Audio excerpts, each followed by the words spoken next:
লেফুঙ্গা এলাকার এক ছাত্রীর রহস্যজনক মৃত্যুর ঘটনায় বুধবার মন্ত্রী রতনলাল নাথ মৃতার বাড়িতে গিয়ে মৃতা ছাত্রীর পরিবারের সাথে দেখা করেন। তিনি জানিয়েছেন, মৃতা আলিশা দেববর্মা তার মাতা পিতার পালক সন্তান ছিল। প্রসঙ্গত, গত সোমবার বাধারঘাট ত্রিপুরা স্পোর্টস কাউন্সিল হোস্টেলে আলিশা দেববর্মার মৃতদেহ ঝুলন্ত অবস্থায় উদ্ধার হয়েছিল। এই ঘটনায় মঙ্গলবার স্পোর্টস স্কুল চত্বরে উত্তেজনার সৃষ্টি হয়েছিল। মন্ত্রী রতনলাল নাথ জানিয়েছেন, এই ঘটনার মামলা পশ্চিম থানার মহিলা পুলিশ স্টেশনে দায়ের করা হবে। তিনি মুখ্যমন্ত্রী মানিক সাহা এবং ক্রীড়ামন্ত্রী সচেতনভাবে এই সমস্যার সমাধানের উদ্যোগ নেবেন বলে আশা করছেন।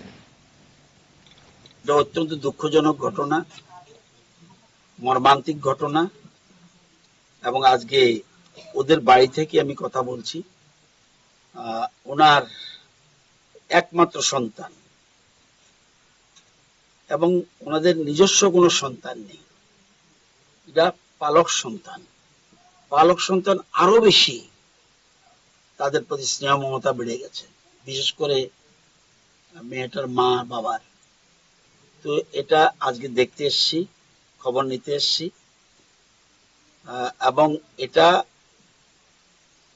ওনাদের সন্দেহ এটা শুধুমাত্র নিছক ফাঁসির ঘটনা নয়, এর পিছনে একটা কিছু থাকতে পারে।